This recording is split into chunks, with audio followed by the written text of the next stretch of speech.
Shalom, shalom. First and foremost, Kolayim La, Yahawashi, Yahawashi, Ba'ashem, Kakadash. The bishop for breaking the stone who rule well. Salutations to the Akim, Akim, the highways, the byways. Salutations to the hope of the land. Salutations to the respectable shalom to the Akim, sit and listen in silence of the scriptures and see the good song. Alright, we have a brothers of Great Mill Song, DC branch. And we come out here every week to prophesy the downfall and also to edify and warn our people of the hope of the left, of the people that's made a lot, which are the true biblical Israelites, the so-called Negroes, the Spanish, and the Indians, man. So, prophecy is about the lost, man. The Lord has these Edomites going back to their rightful nature, man. Really showing you their true colors, man. But if you have any sense in the spiritual sense, you can see who they truly are. But the only ones that's going to see that is the remnant. I don't want to pray to be that. Let's go on Brother Ezekiel 3, verse 17. This is the book of Ezekiel, chapter 3, verse 17, and it reads, Son of man, I have made thee a watchman unto the house of Israel. So the Lord has made us a watchman to the house of Israel, not to the Edomites, not to the Moabites, not to the Ammonites. Continue. Therefore hear the word at my mouth, and give them warning from me. So the Lord wants you to hear his words coming out of our mouth, man. Okay, so what we speak is of Yahawashi, not our own vain opinion, man. We're speaking what the Lord told us to speak, man. Okay, so there's no such thing as free will. So you could probably say we're programmed, man. To declare the good news, the gospel, man. Okay? And I say to the wicked, when I say to the wicked, thou shalt surely die, and thou givest him not warning. That wicked is talking about the wicked of our nation, man. 2/3 of our people, man, that have delight and pleasure in wickedness, man. That cleave on to the customs, the philosophies of this society, man. We're telling you to come up out of that, man. Spiritually and mentally, man. Because obviously we're still here in the physical form. We have to be subject to payments. We gotta, have a plantation job to pay the bills. But the Lord's gonna make sure we have everything. Once more, when I say unto the wicked, thou shalt surely die, and thou givest him not warning. And that's a promise, man. That's not, that's bargain. Well, what if? No, the Lord said you're gonna do what I say, or you're gonna die. Point blank, period, man. And it's not gonna be sweet. The Lord might make you suffer when that judgment comes, man. I saw a video today where I think one of the brothers was talking about it. He basically had an N-dub get executed because she held the door before another N-dub and got mad because she didn't say thank you, man. Everything is waxing worse, man. So either you're going to get right or you're going to get judged, man. When I say unto the wicked, thou shalt surely die. That's a lot, again, that's part of our calling too. It's also a warning because we get that blood off our hands, man. That's one of the main things we do is warn you. If you don't receive the message, no problem. We did our job. The only ones who can resonate and connect to this is the remnant, man. Thou shalt surely die, and thou givest him not warning. Lord speaketh to warn the wicked from his wicked way. And a lot of these things is not doing that, man. You got to debate, putting up money to debate to the devil and the other heathens. Who cares, man? We have the truth. We're not going to debate the truth. And we stand firm on what we believe and what we say because we know it's the truth, man. We're not out here to debate. Now, here, somebody might come up on the club, you might have somebody come up and want to, get correction. Not might be somewhat of a debate, but it's correction. After a while, we don't get it. We're moving along, man. Certain things just aren't debatable. It's either you believe it or you don't. Like, if you don't believe that the RFID microchip is the mark of the beast, well, hey, there's no point. There's really no rest in going back and forth and trying to prove it to you and stuff like that. Because at the end of the day, a lot of this stuff is really just up to faith. If you don't got it, then so be it. We're gonna move on. So to speak. We have a job to do, man. We're working to be secured in our lot to be part of that first resurrection, man. And what we're doing is not in vain. Okay? The Lord sees our commitment, our dedication, our devotion, all that, man. To save his life, the same wicked man shall die in his iniquity, but his blood will I require at thine hand. So that means, if we do what we're supposed to do, we're going to be clear of that, man. I just get a little charge from that. I think it's a long one right there. Yeah. I think you got to take it from this one. Yeah. The little charger. Yeah. I'm on 1%. If I get to like 20, that'd be good. Two water bros. Yeah, so we're going to keep on moving in the spirit because, again, this truth is only for Israel, man. This is not a universal thing for everybody in society, man. Okay? 76.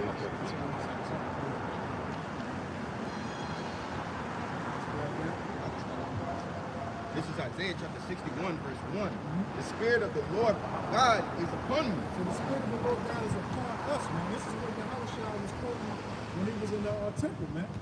You know, and it's the same thing, you know, we're in the same position right now. You know, so the Spirit of Yahawashi is upon all these brothers, man, to do the work, man.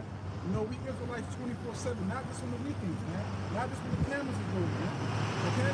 We're not competitions, like they say, you know, like Isaac, man. Everybody must have a comfortable life in society. And this place is not comfortable, man. It's vexing. It's a nightmare, man.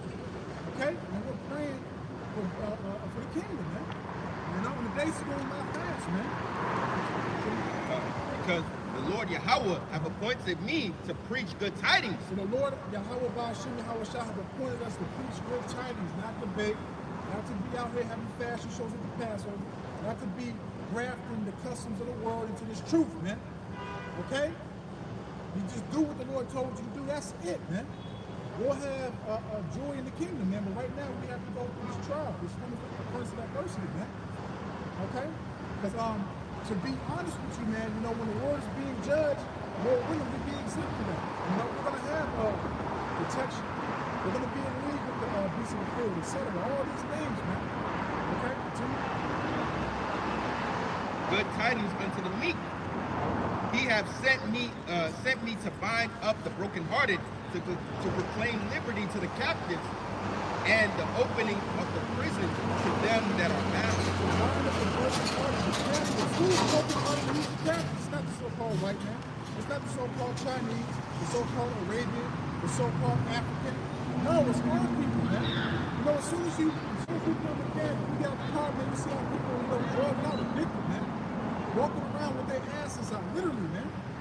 You know, so who needs salvation? Who needs that position? Which is the Yahawashi, our people, man. But our people love this world, man. Everybody's having a good time, man. You know, but wait till all hell breaks loose, man. Everybody's having a good time right now. Okay, while you know the Lord is speaking through his men to warn you before we start judging this place, man. Donald Trump has literally declared war on all you Israelites, man. You Negroes, Hispanics, Native Assembly Indians, he's declared war, man. And you got these whack pastors talking about Jake needs to be slayed. While this devil's wiping his hands, his blood off his hands and pointing at you, man. Verse 2. To proclaim the acceptable year of the Lord and the day of vengeance of our power. The day of vengeance of our power. And you know, Lord, we hope to be exempt from that. Because when the lords of the nations is going to be risen upon earth, there ain't going to be no mercy. He ain't going to spare. He ain't going to have no pity, man. Okay, and we tell you, we give you the history. We tell you about the things that have been done in our past, man, through our Bible, man. How the Lord didn't, you know, slack to judge our people, man. You know, look at the book of First Maccabees and Second Maccabees, man. Look at the miracles that were done in our history, man. Look how the Lord, you know, was with those that was obedient to him. Never let them be bound, man. Look at the position Daniel was in, man, in the lion's den, man. And then as soon as he got cast out and they got put in, they devoured him, man. Come on, man. Continue. To comfort all that mourn. All that morning, who's mourning? We're mourning. The people that's watching these videos is mourning. Okay? Not nobody that's out here trying to live their best life. Going to No Jumper podcast and try to be a co-host. You know, buying strap-ons. You know, come on, man. And then defending the wickedness, man. What law did he break? He's a faggot. What you mean? Come on, man. Read that from the top again, man. Part from where you just came from. This is Isaiah 61, verse 2. Well, you want to start all the way at the top. This is the book of Romans chapter 15, verse 4, and it reads, "For whatsoever things were written aforetime were written for our learning, that we through patience and comfort of the scriptures might have hope." Yeah, like the brother was mentioning, he brought up the beautiful example of Daniel and the lions. You have to remember the stories because this is the time that we're approaching the great tribulation that our forefathers about the approach of time, tribulation that's even greater than them. Right? And the scriptures was written, these stories were written so that what? We can children of faith, just like our forefathers had the faith before they lived to live. I mean, we talked about, the brother mentioned, we talked about Trump having the power to invoke the Insurrection Act of 1806, man. That's not no light deal, man. That's not no light deal. You look at the history of a president, a authority figure, right? In society, going back to the Roman Empire, right? And I believe it was 621 BCE in Athens, Greece, man. They had a similar tech power, and they was arresting people. When you look it up in the history, they was arresting people for minor crimes, man. That energy, how can you say? Those actions is here all over again. You know, where you have DJT, right, gonna be coming down on you so-called blacks, Hispanics, Native Americans, Israelites for minor crimes. That's his Hegelian dialect. Problem, reaction, solution. The problem is what? Too much crime in these major cities. Too much immigration. Yeah. We have to arrest them. We have to persecute them. This is what we come out here to want our people. But if you don't have the scriptures, if you don't have the faith to overcome this great tribulation, man, you're going to get caught up in it. You know? Yeah. They're basically setting up draconian laws. Yeah, draconian. Yeah. So when you go into the word draconian, you know, it says in reference to laws, rigorous, extremely severe or harsh. You know? And it says that mandated death as punishment for minor crimes. You know, so this is the season that we're really headed to. Draconian laws and draconian measures that really just afflict our people. You know, starting off from Judah all the way down to Issachar. You know, this doesn't just, you know, and you have a lot of, you know, Sambo Negroes thinking that this is only going to affect, you know, certain tribes. Like, oh, ISIS is only going to affect, the northern tribe or whatnot. Oh, this doesn't have anything to do with it. But, you know, just a few weeks later, Trump is trying to put the National Guard in all these major cities. You know, Memphis, you know, Chicago, all these major cities where they have a majority of Southern tribes. So it's really all of the tribes, you know? And it said for minor crimes, you know, in the definition, you know, niggas been killing each other. Niggas been killing each other for years. Niggas been selling drugs in these major cities for years. You know why now he's so going to fix the problem? The reason why he's quote unquote trying to fix the problem is to push forth his agenda, his New World Order. And what does the New World Order entail? To have pretty much all 50 states in a police state. Yeah. Pushing what? His MOTB. Alright? Yeah, and that's a good point that you brought up because, you know, niggas been killing each other forever. So much so that it's baked into the system, right? That the prison industrial complex. Esau makes money off of niggas killing each other. You know, so it really doesn't make sense that they want to crack hard on this unless they're trying to set up for something that doesn't need that going on, you know?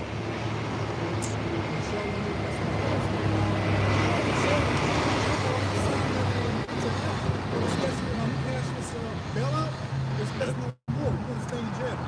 So minor crimes, you're gonna stay in jail. So you're gonna have like a domestic dispute with your woman, you go to jail for a year and a half. You know? And like you know, it's an agenda behind everything that he's doing. As a matter of fact, to speak further on that, when the pandemic came in 2020, what was going on? What was being transported? Military supplies. You know, the tanks, the vehicles, they're all in each city right now. So when everything go down, everything's a go already. Everything's a go. So, and y'all taking this for a joke, man. The Lord can literally, the spirit of this devil, at any moment, to turn these things up, man, to literally have you in curfew mode again. Okay? And who else in the world made everybody have a curfew? It wasn't the Chinese, it wasn't the Arab, the so-called white people making it a curfew. Okay? What period, man?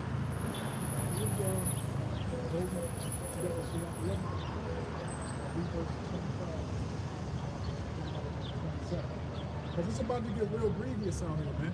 And we're out here, this is real love right here, man. But everybody wants to, you know, monkey stuff, and talk about, you know, look at they got dresses on, curtains and everything else, and this and that, and why you don't love the white man and all this other stuff. But he's literally showing you every single day who he truly is. He hates you. And you have Jake really crying on camera because, you know, Charles Lee got executed. You know, but yet you don't cry for the people, man. You know? This is the book of Ecclesiastes, chapter 11, verse 25, and it reads, "In the day of prosperity, there is a forgetfulness of affliction." So in the day of prosperity, when you living it up, the best life on head club, doing everything that you want to do, you're not worried about it, you're not thinking about hardship, you're not thinking about, you know, things going bad. You know, your mind is set on pleasure, man. That's the main thing for women, man. It's going to hit hard for women, you know? Because the women, they live in pleasure, man. Their mind is like, they're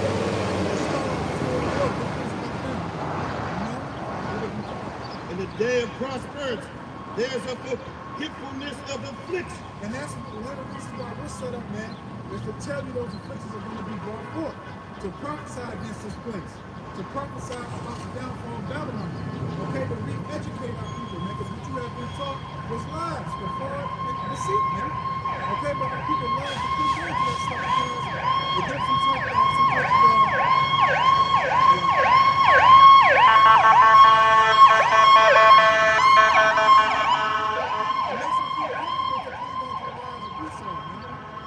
just like, you know, we was watching the beloved, when I was talking about the video, where you have those Edomite supremacists talking about Jake being black and their culture and this and that. He was really projecting their own traits on us. But you know, Jake is wicked, but nobody, your rap sheet is above and beyond, man. You cannot sit right here and say, well, you know, the so-called Negro is this and that and this and that. And you've done all those things, man. And your statistics does not go against the FBI statistics, man. Which literally says you're the biggest, you know, PEDO, you're the biggest school shooter, you know, and you go to everybody's place, you're in everybody's business, taking everybody's resources, everybody's land, but you know, you're in rulership right now. You look like a sword, that's what you're gonna do, you know? Once more, Ecclesiastes chapter 11, verse 25, and it reads, "In the day of prosperity, there's forgetfulness of affliction. And in a day of affliction, there's no more remembrance of prosperity." And the Lord's going to bring that to pass, man. So in the day of affliction, man, you're not going to have remembrance of, oh man, I remember back in the day, or I remember it was all good just a week ago, because it's going to be a reoccurrence. It's going to get more worse and worse, man. Okay? And you know, again, what we're doing right now, we're going to be exempt from that, man. We're going to have a hedge, man. Yahawashi is going to be our preservation, man. Okay?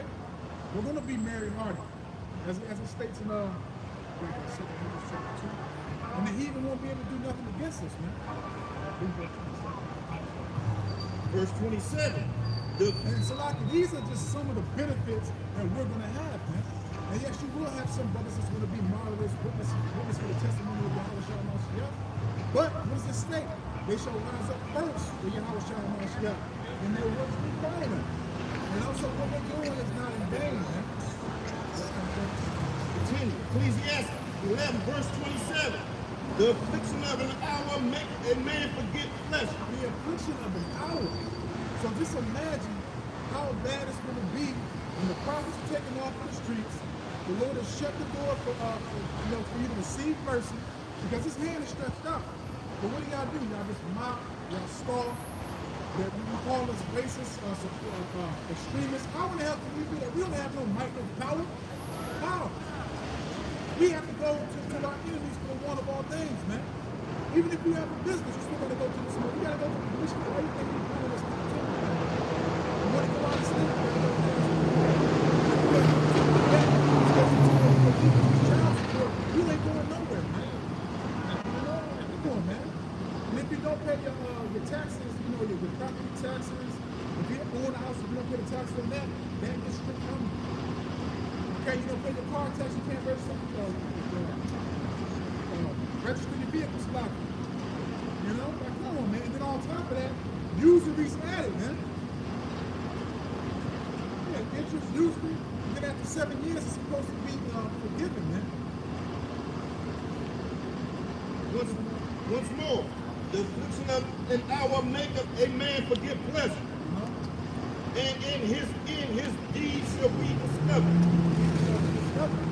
And our deeds will be acceptable and pleasing to the Yahawashi. Okay?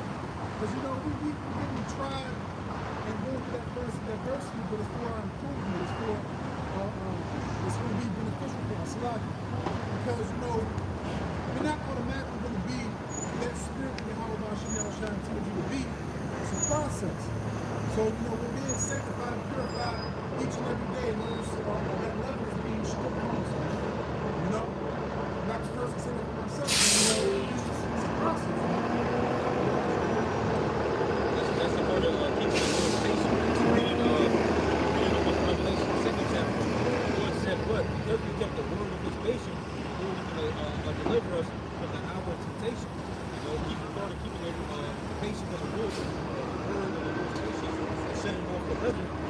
What the had said, casting away the old man and becoming the new man.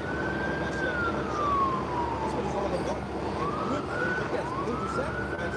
We're talking about trimming off the fat in our lives and this walk of faith. And it's what? It's a savory and a pleasing sight to the Lord. It's a sacrifice. So because we're making that sacrifice, but the Lord is going to protect us. This is what we come out here to win our people. Turn back into the ways of the Lord and repent. If you don't do that, then you will get caught up into the evil, the judgment, the perilous times that is spoken about.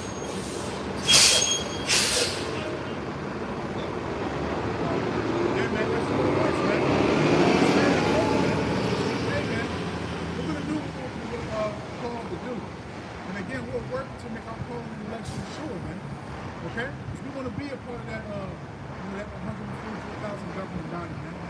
And to be a part of the 144,000 governing body, man, that's very, very important. Because those are the spirits that was with Yahawashi from the beginning, man. Okay? The Lord said that in the book of John, man. Let's grab that second Ezra. This is 2nd Ezra chapter 2, verse 25. Nourish thy children, O good nurse, establish their feet.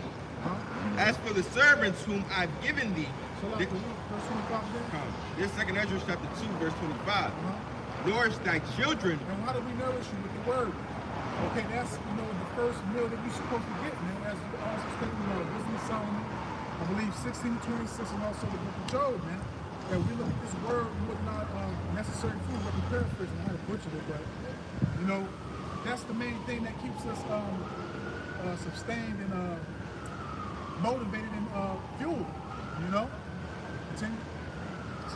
Nourish thy children, O good nurse, establish their feet. As for the servants whom I have given thee, as for the servants, the prophets, the ministers out here dedicated, out here doing what the Lord told them to do. Again, not bringing the customs of the world into this truth, doing all types of manner of wickedness, and then always trying to make an excuse for their wickedness, man. No, just sticking to the script. Sticking to your script. That's it. Having humility, man. Look at the word humility, man. None of these tricks didn't have that. Continuing on. As for the servants whom I have given thee, there shall not one of them perish. There shall not one of them perish. For I will require them from among thy number. For the Lord will require them from among thy number, man. So again, regardless, man, we're going to have protection. So again, what we do is not in vain. The Lord is going to have our back. We don't have to have a plan B, a plan C. All we do is Yahawashi. Because furthermore, the Lord controls everything, man. Nothing is a goal without the Lord say so. Period, man. Esau can't do what he do unless the Lord say that he can do what he does, man. Okay, nothing on this earth is going to be able to do anything of so-called free will without the Lord saying so, man. Continue. Be not weary, for when the day of trouble and of heaviness cometh. So like, be not weary. So be not weak. Don't have a what-if spirit. Do you believe what we read in our Bible? Do you believe what we tell you? Okay. A man can say anything. But again, we have the main one that's controlling everything, man. That's going to defend us, man. So we're not scared at what he's saying on the news and in Congress and what DJT is saying, man. We don't care about that, man. And furthermore, we embrace it. That has to be brought forth as part of prophecy, man. All hell has to break loose on the earth, man. For when the day of trouble and heaviness cometh. For when the day of trouble and heaviness cometh, because right now, people have somewhat of, sorrow, but it's not to the point where it needs to be. People have somewhat of a concern, but they don't have the answers. We do. But again, nobody wants to take heed to our answers. But yet, if the Edomites up here speaking, you would have this whole block flooded with jakes across the street and around here, man. Just to see what Daddy has to say. Okay, continue. If I could say this, that's why the scriptures say, be not weary and well doing. Because, being in this truth, it comes with it has to come with a level of patience. We have to suffer the wickedness that goes on into this place. And not only do we have to suffer the wickedness that we see, we have to live through it. We have to be tempted. We have to go through it, and we have to deal with everything that comes with being in this world, right? So that could bring about a spirit of weariness and bitterness. But the scriptures tell you don't be weary because of what's going to come on the other side. The people that are merry-hearted and they're living up their lives right now, and it feels like as if the wicked is prospering, those same people are going to be weeping and gnashing their teeth when the day of the Lord comes.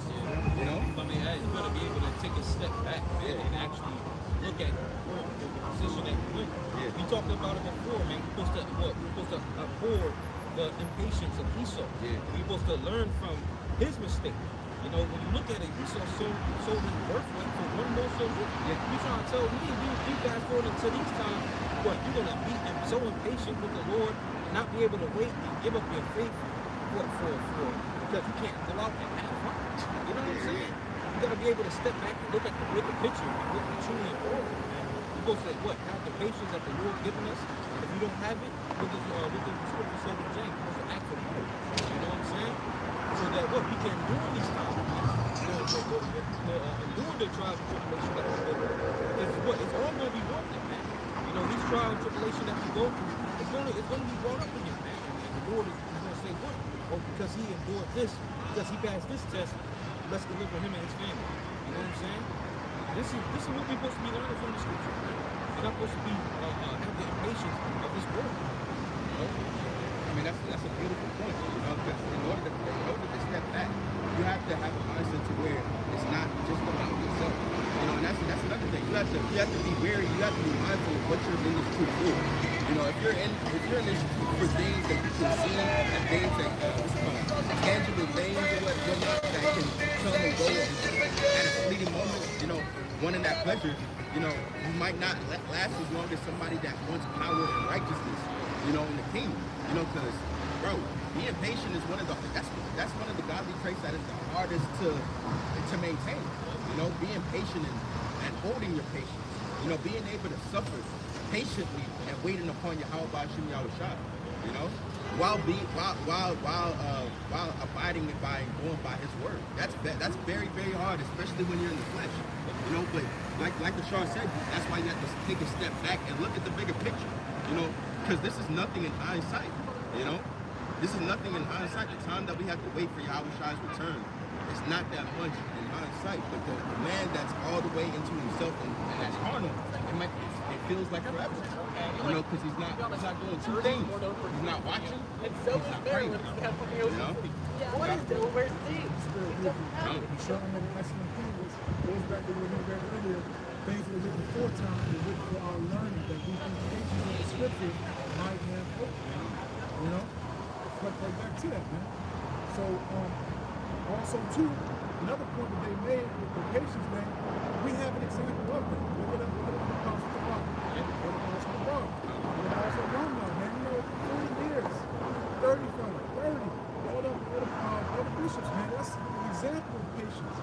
That's an example of men literally walking and, receiving and doing everything through the Spirit, man. We have beautiful examples, man. I guess you doesn't have a beautiful example. Man, I'm just speaking truthfully, man, because you see it. Like Yahawashi said, by their fruit you shall know them, man. The evil tree cannot bring forth good fruit, and the good tree cannot bring forth evil fruit, man. Nothing paraphrasing. Okay? Starting back up. This is 2 Ezra chapter 2, verse 27. Be not weary, for when the day of trouble and heaviness cometh, others shall weep and be sorrowful. But thou shalt be merry and have abundance. Thou shalt be merry and have abundance, because again, we're being prepped right now. We're willing for that trial to go through those temptations, man. Because it all is facing the book of Revelation that the NOTV is going to be everybody, man. Everybody's going to be tried. You know, but we have the holy books and scriptures to comfort us, man. We already know the end game. We already have the blueprint. We just have to apply it. Like the doctor just said, we have to have more patience. We have to understand the bigger picture. Be not weary, for when the day of trouble and heaviness cometh, others shall weep and be sorrowful, but thou shalt be merry and have abundance. But thou shalt be merry and have abundance, man. So it's a lot of benefits to have the fear of the Lord, to trust in the Lord, to believe the Lord, to know that everything that is written in our Bible is going to be given to us, man. The Lord is not going to withdraw his promise, especially for those that are dedicated and are literally putting themselves up as a sacrifice for this, man. And that are truly sincere. Okay? Period, man. Because the Lord knows our hearts, man. You know? Let's hold down that real quick. Let's get a few benefits of the Lord, man. This is the book of Ecclesiastes, chapter 34, aka Sirach. Ecclesiastes, verse 13, and it reads, the spirit of those that fear the Lord Yahawashi shall live. The spirit of those that fear Yahawashi shall live. That's a big word. That's a very, very spiritual thing to look into. Because before we came into this truth, we were dead. You know, that word quickening goes into being born back to life. So we're actually living because we have the answers. We understand what's going on. Yep. Okay? You know, the history, you know, as far as like who we are, the reason why we have gone through things we've gone through, why we're captive, et cetera, man. Once we can ask that point, then we said, what? Once more, the spirit of those that fear the Lord Yahawashi shall live. Yes, and the spirit of those that fear the Lord shall live, man. And it shows, and it says what in Ecclesiastes? Ecclesiastes, the fear of the Lord. The conclusion of the whole matter, the fear of the Lord and keep his commandments. You know, that's what it really means to live, man. This is not talking about having air go in and out of your lungs.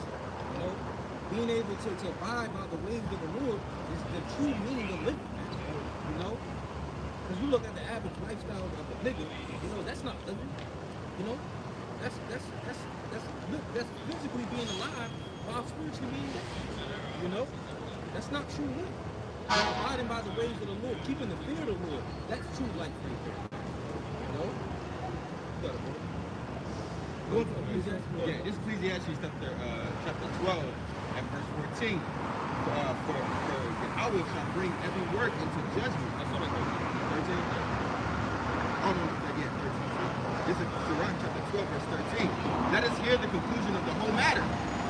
Fear God, Yahawashi and keep his commandments.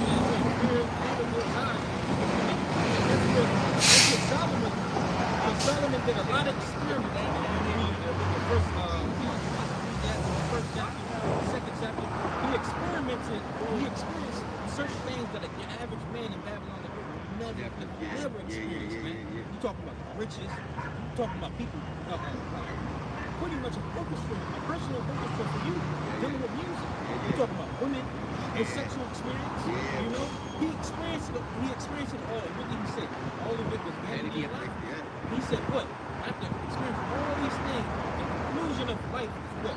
Fear the Most High and keep his commandments. That's true living, man. You ever experience certain things, brothers may go on a trip or whatever, and at the end of the trip, it was enjoyable. But it's like, bro, this shit, it's vain. You know what I'm saying? Well, Solomon had that same feeling, right? He had that same feeling. And the feeling was what? That if I don't serve the Lord, bro, I'm nothing. You know? And that's the true meaning of life, man. It's to fear the Lord and abide by his ways. And then once you do that, you'll truly be satisfied. You know, this is why these rappers and all these celebrities and stuff will have all the things of life and still feel good. Why? Because they missing the Lord. Yeah. They missing the Lord. Things that come with the Lord is substance. Yeah, substance. You know? Understand. Yeah, there's a reason why Solomon said those things were vanity. It's because all of those things were fleeting and they didn't have any substance to them. You know, the pleasures of life really is supposed to be for the really supposed to be for those and follow the words of Yahawashi. That's really just a byproduct of the power that you have. You know, but in order to have that power and maintain it, you know, especially when it comes to the Israelite people, we have to fear the Yahawashi and keep his commandments. You know, because if we don't do that, we're not going to have any of those things on a large scale for the nation of Israel, right? Because that's really the only way that we can have power and substance in this life and in the next is following after the words of Yahawashi. And the Lord told us that through Moses, man, in Deuteronomy chapter 28. But if you follow my ways and what I command you to do, I shall bless you. He gave me the whole list, you know. But he also said in the book of Deuteronomy that at one point we was going to think that we were suffer captivity. You know, just when it's gotten fat in the face, you know what I'm saying? Yeah. Ego, you got that ego and that pride in you, man. And look where we at now. Captivity after captivity after captivity after captivity, man. Kept on going off, man. So the Lord had to keep on spanking us, man. Okay, and what he did to us, we deserved it, man. You know, to be chosen out of all these nations, and they continuously go off, but it's for a point for us to, you know, to accept and understand righteousness and good and evil, man. To be the correct judges in the kingdom, man. You know? Ecclesiastes 34 verse 13, once more. The spirit of those that fear the Lord Yahawashi shall live. And I hope y'all pay attention to what the Shard just said about that. You know, break it down clearly to you. It's very good. Very, very good. For their hope is in him that saveth them. You hear it? For their hope is in him. Yahawashi that saved them. You can't save yourself. The Lord is in control of everything. Okay, Proverbs 20 verse 24. Man's goings are of the Lord. So the Lord can lead you to salvation, or it can lead you to be destroyed, man. What side do you want? You choose salvation. You choose righteousness, man. And that's why we walk uprightly to the best of our ability, man, in this prison. Okay, we're hoping for that incorruptible crown of incorruptible bodies, man. We're working for something that's actually worth dying for if we have to. You know? Continue. Verse 14. And for the earth to be, you know, governing righteousness, man, for us to be back on top, for us not to go off, man, for our nation to be set back in order, man, for our women, you know, to get back in order, for our children to get back in order. Whoso feareth the Lord Yahawashi shall not fear nor be afraid. Whoso feareth the Yahawashi shall not fear nor be afraid. Why is that? You're not afraid of him. You're not afraid of man because you understand the Lord controls his man. You're not afraid of the Edomites because you understand the Lord's controlling the Edomites, etc. Or YNs, however you want to state it. The only one you're going to be fearful and afraid of is the Lord, man. So you're going to conduct yourself in a way that's pleasing unto him. Okay? For he is his hope. For he is his hope. As I said abroad, we don't need a plan B or plan C. All we need is Yahawashi Yahawashi. Again, we have things that are written before time are written for our learning. Abraham, Isaac, Jacob, the prophets, man. You know, Hebrews chapter 11 verse, the whole chapter is like, that's a chapter of faith. You know what Moses did? He chose to suffer with us instead of have a lavish life, man. And that's what we're doing right now. We're suffering, man. And righteousness, man. Blessed is the soul of him that fears the Lord Yahawashi. Can you get that? Read that again. Blessed is the soul of him that fears the Lord Yahawashi. Because again, as we read in Ecclesiastes 12, 13, and 14, that's the whole duty of man is to fear the Lord and to keep his commandments. And you will be blessed. Okay, and again, these are just some of the benefits. when all hell breaks loose, you know, it's all chaos out here in the earth. Everybody's showing how truly selfish they are. No sparing, no sympathy, no empathy. You know, what they say, only the strong will survive? No, only those in Yahawashi will survive. Period, man. Because it's going to be judgment upon the earth, man. Okay, what does it say in Psalms 94? That's another benefit for us, man. So what we're doing, you know, it comes with humiliation, because we're respectful. Oh, well, cool, no problem. Because it also states in the book of Zephaniah chapter 3 that the Lord's going to give us wind from the earth, man. And the God said that most people will exalt the Lord right now in the shop. Okay? Do we look?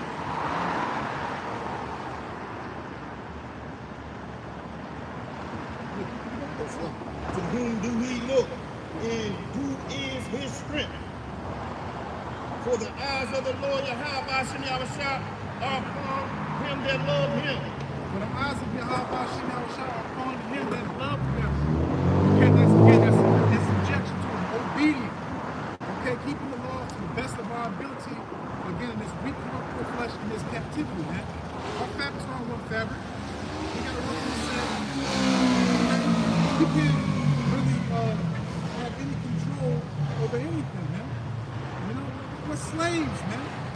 You have a birth certificate, a social security number, you're a slave. Everybody's a slave, they're not free. It's a delusion. Okay? Again, you gotta ask for permission for everything. Alright? For the eyes of the Lord Yahawashi are upon them that love him. He is their mighty protection and strong stay. A defense from heat. A defense from heat. And a cover from the sun and moon. Cover from the sun and moon.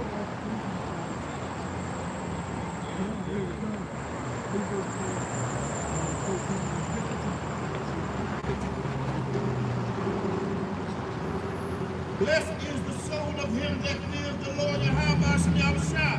To whom do he look? And who is his strength? It's not that goes back to the problem I said earlier. We don't need to play B or play C or play D. We only look at Yahawashi. And also, Sirach chapter 2, the Lord doesn't confound those that are obedient to him, that seek him. Okay? That's completely in submission to the Lord, man. For the eyes of the Lord Yahawashi are upon them that love him. He is their mighty protection and strong stay. A defense from heat and a cover from the sun and moon. A preservation from stumbling and a help from falling. And a help from falling, man. This is just a smidgen of what the benefits we want to have, man. In the very near future, what we have now, excuse me, right now, but that's going to be amplified when all hell breaks loose, man. You know, when martial law, these draconian measures are getting more grievous, you know, and this man just pulls out his sword, man. You know, the Lord's going to lift up a standard for us, man. You know, you're going to be able to touch YNs and so-called boss bitches and all that. You're going to be able to touch them, but as soon as you put your hand on the Lord's elect, it's all hell for you, man. He raiseth up the soul and lighteneth the eyes. He giveth health, life, and blessing. Giveth health, life, and blessing. Okay? And that's something that, you know, we get stuff to eat his prophets and plan. This is chemical. This is being honest. And if you do get some, which is crazy to say, organic, everything should be authentic and organic, man. You know? You gotta eat that stuff ASAP. You can't let it, you know, preserve it and sit over it or really rot. Okay? Let's grab some more benefits, man. Let's look at Psalm 91. Psalm chapter 91, verse 1. He that dwelleth in the secret place of the Most High shall abide under the shadow of the Almighty. You hear that? You definitely talk about This Psalm chapter 91, verse 1. He that dwelleth in the secret place of the Most High shall abide under the shadow of the Almighty. So we got our garments, man, which is this truth, which is these words we have about Yahawashi. So we're dwelling in the secret place of the Lord, man. Okay, and the Lord stated, you know, it's not grievous to keep his laws, man. It's not grievous to conform and submit to his structure, his guidelines, man. Okay? That's the best way to go, man. Okay, continue. I will say of the Lord, he is my refuge and my fortress. The Lord is our refuge and our fortress, man. It's again, the Lord controls everything, man. So if the Lord controls everything, he governs the earth with the palm of his hands, man. Okay? And yes, he has given authority to Yahawashi. So our prayers go through Yahawashi. Yahawashi is very important, man. And all the people disregard and respect him. Okay? Continue. My power, in him I will trust. Surely he shall deliver thee from the snare. Surely he shall deliver thee from the traps and snares. It's going to be brought upon the earth because he's the one doing it. He's the one bringing forth the judgment. Everybody's back here right now on the earth for either salvation or for Israelites like here, or to get judged. Period, man. There's no in between. Either you're going to get salvation if you're an Israelite, or you're going to get judged. Period, man. And then after you know everything is destroyed and the kingdom is brought up, everybody's going into captivity, man. Ain't no ifs, ands, buts about it. Everybody's going into captivity, man. And that's another thing too, man. If those people that's in our land right now is the true people, how come everybody's not gravitating towards that land to learn the Lord's words, man? Okay? And why the depiction of the land is not referred to in the Tobit and Revelation? Why? Why is there not peace? Why is there still war on the earth, man? It's literally the quintessential opposite. Like in every way possible, you know, spoken of in the scriptures, if the Israelites went back into their homeland, you know, the things that were supposed to happen, everything that you see going on in the land of Israel today is literally the opposite of what the scriptures talk about. You know, there's still wars going on over there. There's still there's still sin going on. There's still so many different things that go into the world not being at peace because of that place. And on top of that, not only that, but the nations and everybody else, they're so fed up with their shit that they in every way, shape, or form hate the people living in that land right now. And they even calling them out. Yeah. I mean, there's so many reasons why they not bro. Yeah. Like first and foremost, see, people don't even live forever. Yeah. It was prophesied that the Israelites was going to live forever. Yeah. You know, it was prophesied that the Lord was going to do that. You know, where's King David? Where's Hamashiach? Where's the New Testament? You know what I'm saying? Do you know how wicked of an Edomite you have to be for other Edomites to hate you and view you as separate? That honestly, because you know the modern day Edomite, they don't look at themselves as different from the Italian, from the Scottish, the Danes, any of those things. They just view them all as white. But it's just that particular tribe or Duke of Esau, they're just like, hell no. Their wickedness is on a different level. Yeah, and most importantly, like it says in Isaiah, Amalek, most importantly, like it says in Isaiah, the 2nd chapter, it's supposed to be peace on earth. Under this man's rulership, we're about to go into the 3rd World War, man. Yeah. We're all, you gotta think about that, man, because that's really, really huge. That's massive, man. For multiple nations on the earth to be involved in one huge war. And this didn't happen one time. This didn't happen 2 times.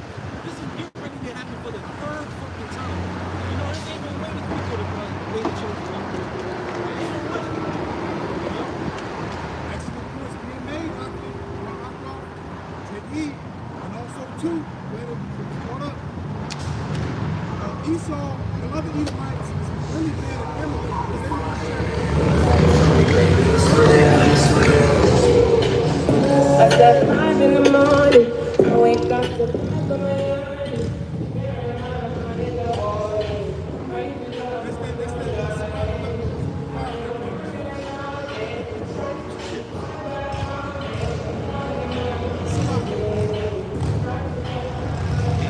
Amalek really ruled the whole lesson. And they gave the rest of the Edomites a smidge pinch of the lesson. And then also too, which Brother Malcolm brought out, because he did a video when we spoke about it, all of our taxes that we pay goes to fund their lifestyle. When they have children, that children has a bank account that gets money every month until that child is 18. The mother gets money for having children over there in our land. Yeah. They get free health care, free college, free housing, and guess who's paying for it? You! So, why and then you don't get no help here. Which a lot of you, because a lot of you Edomites really are the welfare recipients, as I said, correctly. Yeah. The other ones, just like I said, it's over welfare. Get over $1 billion worth every month, might as well say. So they're the ones really on welfare, man. Yes, he has some jakes on welfare too, and everything else. So a lot of you damn people need to get off that shit, man. It's like, you feel good at that? You shall cover, what's it called? This is Psalm chapter 91 and verse 3. Surely he shall deliver thee from the snare of the fowler and from the noisome pestilence. He shall cover thee with his feathers, and under his wings shalt thou trust. His truth shall be thy shield and buckler. Bring your ass here. Hey, Malachi. Okay. Man, this Psalm chapter 91, verse 1. He that dwelleth in the secret place of the Most High shall abide under the shadow of the Almighty. I will say of the Lord, he is my refuge, and he is my fortress. My power, in him I will trust. And the Lord Yahawashi will we trust, man. We're not going to trust in the government, which I believe is still shut down. The government is shut down, but yet they're still taking taxes out of your check. Make that make sense. How is the government shut down, but yet your paycheck is being taxed? Yeah. Like, come on, man. And furthermore, you're not supposed to be getting paid bi-weekly. Every week you're supposed to get paid every day. Come on, man. This man is in your pockets before you in your pockets, man. And those taxes are not only federal but also state. Yep. Still getting taxed, and it's supposed to be a quote-unquote government shutdown, man. One of the examples that are brought up in Psalm 91 is that what the Lord was going to deliver us from the snare of the fowler. The snare of a fowler, or a snare to any animal, is very deceptive, man. That's why the brother had said that you should, if you're on that Esau's government welfare system, if you can, to the best of your ability, try to get off of it, man, because that only comes with something, man. It only comes with a sacrifice, man. And for our women, it came with the sacrifice of what? Not having a man in the house, man. The breaking up of the family structure, man. But the Lord said what? Because you believe in him, he's going to deliver you from these different illusions, these different snares, that Esau even set up in this system, in this society, man. You got it, bro. That tax shit. When you go back into the history of it, it really shouldn't have even been a thing to begin with, right? Because like you said, it was basically a snare set up upon the people, because they presented it as if it would benefit them. Like, oh, okay, we're going through another world war. Well, just send in this percentage of of how much you make. We'll take this, and once the war is over, we're done. But once they did that shit, once the war ended and they stopped it for a little while, they were just like, nah, we got to find out another way to keep it going. And they sure did. They found another way going, whether it's through saying that it was for Social Security, whether it was saying it was for preparing for another war or anything like that. They had the taxes set up or they were able to convince the people and get the people comfortable with them taking their taxes. Because there was a point in time where the government was scared of the people. Like, they wouldn't dare, like, before they made a move like that, they took it into very well consideration how the people would react, because they knew that if these people rised up, they would be able to overthrow the government. But nowadays you don't have the government worried about any of that shit. With technology and everything, you have the government legally shutting down, and like you said, brother, you're still paying taxes on that. On a government shutdown. Yeah, some people still going to work for free. Yeah. Yeah. Yeah. You know what I'm saying? So, yeah, man. Esau's sister for you, man. So like we saw a video too. We had another Edomite talking about people working for free and not getting that back because they're working. Yeah, they don't get back. Yeah. Oh, they don't get back. Nah, they don't get back. Wait, Trump. That nigga's the devil. Y'all chose Trump. This is your kingdom. Y'all chose Trump, and it's falling. We love it. Man. Now you see what we went through for all these hundreds of thousands of years with y'all under us. It's like we with y'all over us. Excuse me, man. It's beautiful. Nah, that's wicked. That's wicked as fuck. He said, you gotta keep the Constitution. Oh, man. Bro, Yes, boy. most government workers don't make that fucking much. Like, it's not like your congressmen and congresswomen to where, you know, they'll be able to sit out for like a whole year and they'll be all right because, the money that they're getting is, you know what I'm saying, is enough to last multiple lifetimes. You know, these people that are going to work for free, they need that next check. Man, that guy's wicked. Like we just stated, the federal, let's say IRS is not a part of the government. Yeah. The Federal Reserve, they just stacked the federal on it to make it seem like it's a part. Nobody voted that in. No. And furthermore, really, your paycheck is not supposed to be taxed. That's wages. That's not earnings. That's what you're working for. And furthermore, you're not supposed to be paying taxes. All that's basically the you rich people keeping their hands in your pocket, man. Yeah, this is how you know that a major revolution is about to come because that's what, quote unquote Babylon the Great, America was founded upon. Yeah. But to escape the taxation from Great Britain. Yeah. You know, it was bloodshed that happened because of taxation. You know, that's about to happen in these times, man. Civil unrest. Yeah. You know, this is why Trump, and the U.S. military is trying to gain as much power that they can military to subjugate the U.S. people. Yeah. You know, because they know that major flood is about to happen in the streets. This is why also another example is why the Epstein files didn't leak, man. Because they know that they politicians doing such action, man, we're gonna have a major civil unrest and change. And that on top of the economy being bad. And the economy, because it's one thing. I feel like most people would turn a blind eye to any of that shit if the economy was doing good or people were making money. You know, but when the people are downtrodden, they're broken down, they don't have money to feed themselves, and then on top of that, you expose their leaders for doing some wicked shit.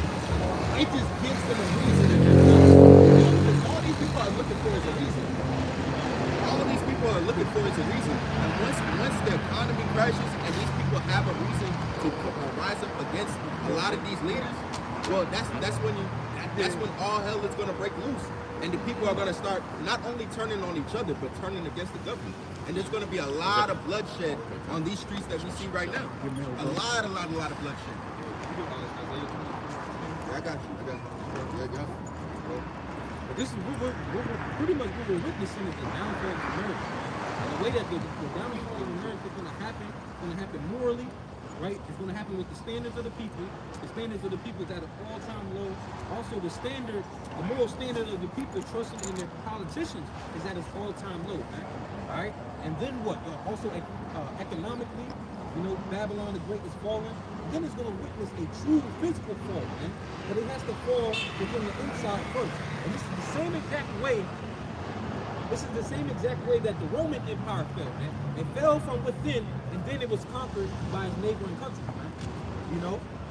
And America is witnessing that same experience, man. America is not about to go through another revival, right? We already had a revival, during the Renaissance period.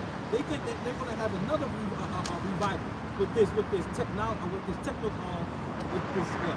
technology age stuff, man. Making everything digital, digitized.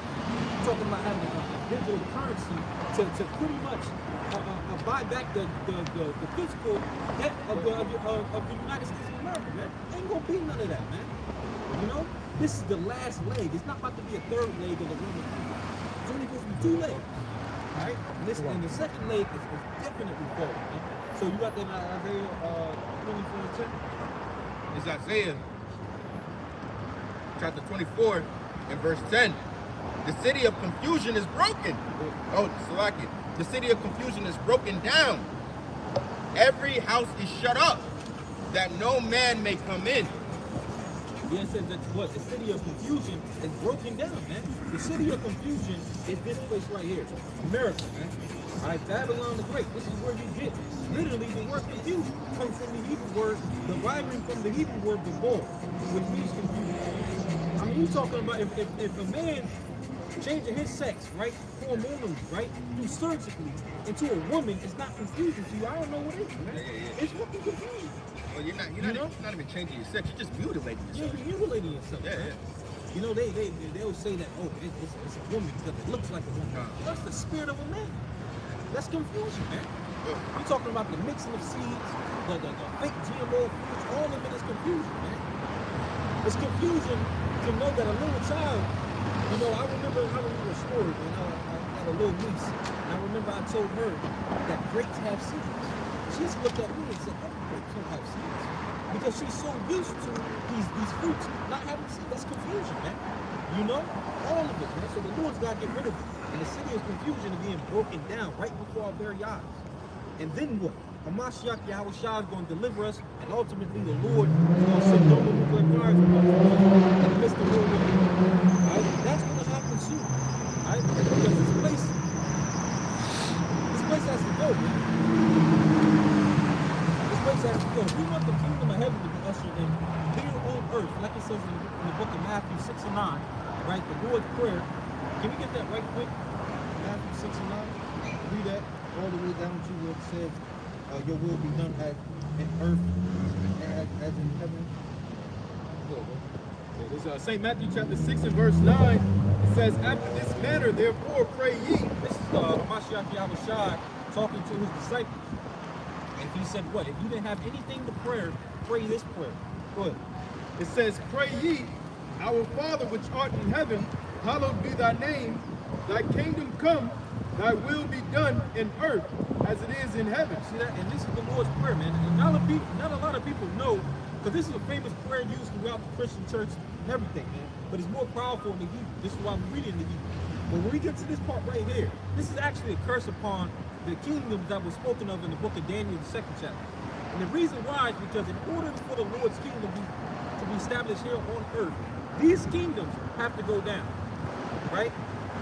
This kingdom has to go down. And this is what? This is the last leg that it was spoken about in the book of Daniel, the 2nd chapter. And then what?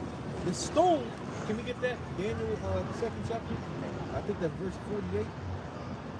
It said what? That the stone was going to crush that statue, right? So in order for the kingdom of heaven to be established here on earth in righteousness, Babylon the Great, America has to go. It has to go, man. We're talking about the most wicked empire that ever existed, man. Exceeds the time of Noah when the great flood came. We're talking about exceeds the time of Sodom and Gomorrah, right? It exceeds the times of the Grecian Empire, where it says in the book of Maccabees that evils was multiplied here on earth. It exceeds all of that. So this place got to go, man. Go, bro.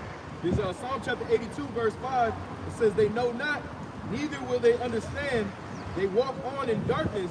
All the foundations of the earth are out of course. See that all the foundations of the earth is out of course, man. Weather's out of course, right? The mores of the people is out of course. Everything's out of course because what? This man is weak, right? And the man that I'm talking about is this beast system that has influenced the whole entire earth to pretty much commit wickedness at a level that we've never seen before. You know, this power structure, this system, this beast system has to go. And when I'm talking about this beast system, I'm talking about every aspect, man. I'm talking about technology-wise, I'm talking about medical-wise, I'm talking about moral standards of living-wise. All of it has to go, man, and be wiped away, be made new, right? Because what these people are indulged in right now is essentially the image of the beast and every aspect of it. You know, that's all they know is to live like Esau is in his ways, not knowing that what there's a new standard, because there's a new standard that needs to be abided by, man. And that's the standard and the image of the Lord. I mean, you talk about simple things, man. Just talking about herbal remedies. People don't believe that. They'd rather pop a pill. Come on, man. They'd rather pop a pill. But this is the Lord has to establish His ways on earth all over, and it will be done, right? As in earth, as in heaven, and it will take place here on earth.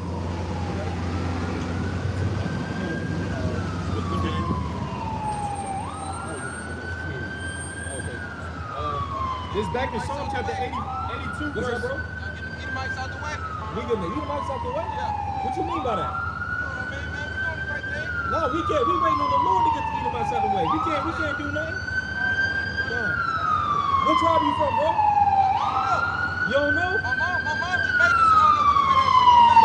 What's your father? We don't know. I mean, but you know you Israel though, right? Hey, you are my father, right? You see the Freemason thing in the back of his car? So, back in Psalm chapter 82, verse 5, it says, they know not, neither will they understand. They walk on in darkness. All the foundations of the earth are out of course. You know, all the foundations of the earth is out of course. This is how we know that a major deliverance has to come. If everything is all out of whack, there has to be a period where everything is going to be restored. Who's going to do that? The Lord Himself is going to do that. GMS KnightsofYahawashi. He's going to do it in this lifetime. Right? We don't have to wait another 500, another 1,000 years, another millennium for it to happen. This is going to be the happening. This is going to be the lifetime of things that are going to be restored. You know?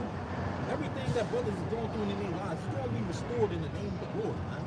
You know, we don't have to endure this hell for all eternity, man. Brothers have kids, man. Brothers have newly kids. We don't have to worry about them experiencing the great hell, the great tribulation of Babylon the Great, man. Because we're not going to have another fucking 20, 30 years here, man. The Lord is coming in this lifetime, man. And by the signs of the prophecy, it's going to happen soon. You know, let me get second language. Yes. Like to say this real quick, you know, the scriptures say that the Lord has shortened the days for the elect's sake, all right? Because if He didn't, I'll say that pretty much we would all die. Yeah, show your Because when you look at the intentions of our enemies, Esau, all right, these so-called JWs, all right, foolish people, okay? When you look at what their true intentions are, it's really to drag us deeper and deeper into slavery. See? Because when you look at the leaders of the largest companies in America, BlackRock, all right, Oracle, who are the leaders of it? Of BlackRock, you got Larry Fink. Guess what his race is? All right. Of Oracle, you got Larry Ellison. All right. Guess what his fucking race is, man? Okay. And the same thing for what do you call it? There's another guy. His name, I think his name is Peter Thiel. All right. He's like one of the heads of Palantir. All right.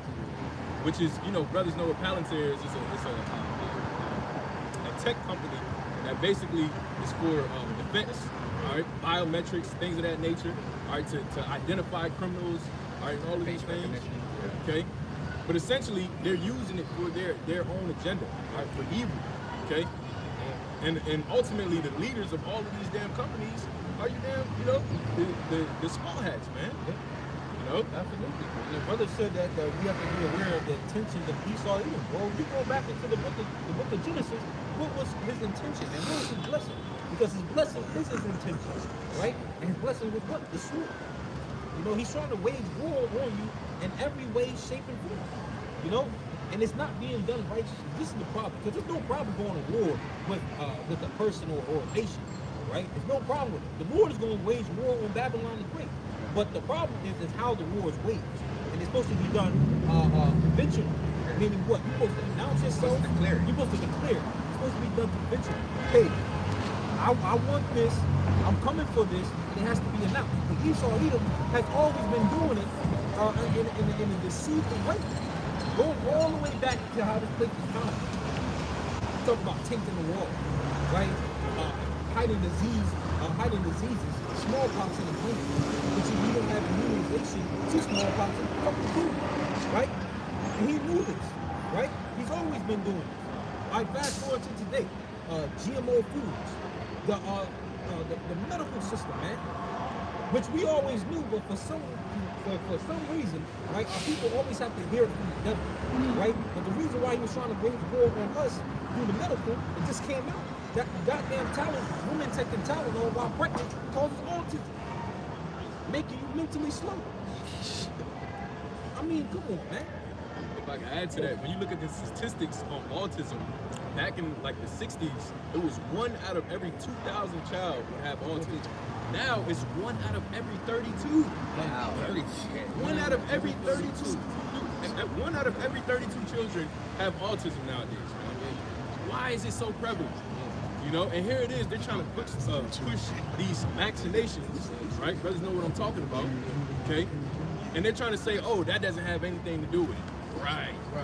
But then when you look at the actual data, all right, of what's going on and the rate of children that are having these complications, all right, it's not adding up, man. You know? They want you to trust them in their system. We come out here to come against it, man, to tell you about it, man. And this is how this man wages war, man. He does it deceitfully, right? And his ultimate goal, and the way he's going to wage his ultimate war, and his ultimate goal is what? For you to take his mark, man. And I'm trying to tell you, man, the way that this devil is going to present it, man, hey, this shit is going to be so deceitful, man. You're going to have the masses of the people take that shit, man. You're talking about people, like, you gotta go back to the 2020, man, where you have people that fucking stick 10 toes down, they wasn't going to take that shit. As soon as job security was threatened, oh, I got it. Not only do I have it, I got all boosters. I got the fucking boosters with it. You know what I'm saying?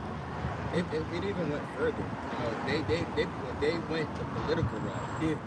Whether vaccination was good or not became a political issue. So you have people turning against their own family members because of that shit. You know, because it's one thing to, you know, making a choice to where, you know, people can say, okay, no harm, no foul if I don't take it. You know, I'll just perish. But to make it political and have it be a us versus them thing and have, you know, basically the American people set up against each other because of that, man, that was a dirty, I ain't gonna lie, that was a dirty game. That was a very, very dirty game because that divided the people even more, you know? That's why you're gonna have the line in the sand is being drawn, man. Who you gonna serve? You gonna serve the Lord, or you gonna serve the ways of essentially, you know, the gods of the River, the gods of the Egyptians, man. You know, that line in the sand is being drawn all over. And if it comes with the separation of families, so be it, man. Because we're not one of the question, man. Whether that may have wives, whether they have families that's more close to their family, you ain't got that much, man. You don't got anybody. You know? They ain't got the same faith as you. You know? Or they don't believe in the ways of the Lord. You know? This is the obstacles that the Lord, the men of the Lord is about to face, man. Right? And if we don't have the preparation of the mind that the Lord has given us, man, you don't fall with that thing. Alright? You have something wrong?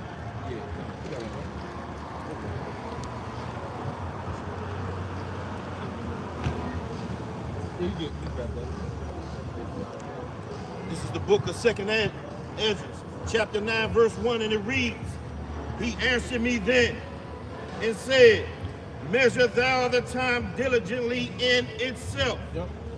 And when thou seest part of the signs pass, which I have told thee before, then shalt thou understand that it is the very same time wherein the highest will begin to visit the world which he made. See, that the Lord is about to visit the world which he made, man. He's going to visit the world which he made through, by the way of his only begotten son, GMS, who people scoff at, who people don't respect and don't worship, man, and don't acknowledge as the true savior of the nation of Israel, man. I mean, when you look it up, man, GMS is worthy of the praise, man, the glory, right? I mean, he was foreshadowed and foretold about going all the way back into the book of Genesis, man. Even when his name is not there, he's there, man. Fulfilling what it said, what in Hebrews, I believe the 10th chapter, man, in verse 4, he comes in the volume of the book. He's there. Something that I was going back into, this week is how the anti-venom for serpent venom, man. What's the word? Antidote. There you go, antidote. Antidote for serpent's venom, man. Did you know the antidote for serpent's venom is super what? GMS is what? He's the lamb of the Most High. The lamb of the Most High God. And the serpent's poison is what? The sin that this man had got us in the first place. The only one that can heal us from that is GMS himself, man. Right? Yahawashi was always there, man. He's going to come back and physically show himself, right? He's going to physically reveal himself, going back to the book of Revelation, redeem his elect, man. You know? This is why the man is worthy of all the praise, honor, and glory, man. You know? Read that one more again. Read that one more time from the top. Once more, 2nd Esdras, chapter 9, verse 1, and it reads, he answered me then and said, measure thou the time diligently in itself. And this is what we're doing, man. We're measuring thou the time diligently within itself. In the season that we're approaching, us measuring thou the time diligently within itself, it's the season where Esau must be declared war of all people. And it's not fun and games, it's not a damn joke, man. You know, we get closer and closer and approach that time by the day, man. So, you know, we talked about it briefly earlier. We talked about the Insurrection Act of 1807, man. The reason why it's so controversial is because everybody knows that it grants the president way too much fucking power. Way too much power, man. It pretty much makes him a king and has all authority over what? The military. Right? So you can pretty much replace the word Insurrection Act with what? Full-blown martial law. Because people are familiar with the term martial law, but they're not familiar with the term Insurrection Act. Not knowing that the Insurrection Act pretty much allows UJT to have such power to declare martial law throughout all 50 states. For minor bullshit, man. Bull, you're talking immigration. Immigration always existed, man, and it's just not with the northern tribes, man. You know, immigration existed with damn Germans. You talking about Polish? You talking about New York City? Man? What's it called? What do they call it? Something Island? Ellis Island? Ellis Island. Yeah. America was founded on immigration. It was founded on immigration, man. Really New Jersey. You know? You said, bro? I'll say Ellis Island's actually New Jersey. New Jersey. Yeah, Trump, like brother said, his wife is an immigrant, man. Vodka Trump, she's an immigrant, man. You know? But you talk about countries that was established and they literally thrived off of immigration, man. You talking about the reason why this place was known as a melting pot is because of the vast cultures, all the ethnicities of people being in this place, you know, that influenced pretty much the economy of this place. It would have never happened. All this influx of people, you know. And now it's a problem, though. Now it's a problem, and now they want to what? And get the military involved because it's such a problem. You know, we have a lot of these ignorant Edomites, a lot of these ignorant racist Edomites thinking that it's because Trump wants to set up a white ethno state. That's why he wants to do it. Not knowing that this is just so that he could go into the New World Order. Like, he's not trying. Donald Trump don't give a damn about making some white ethno state. He don't give a damn about that. He's just doing his bidding and doing what he's told and trying to set up for the New World Order.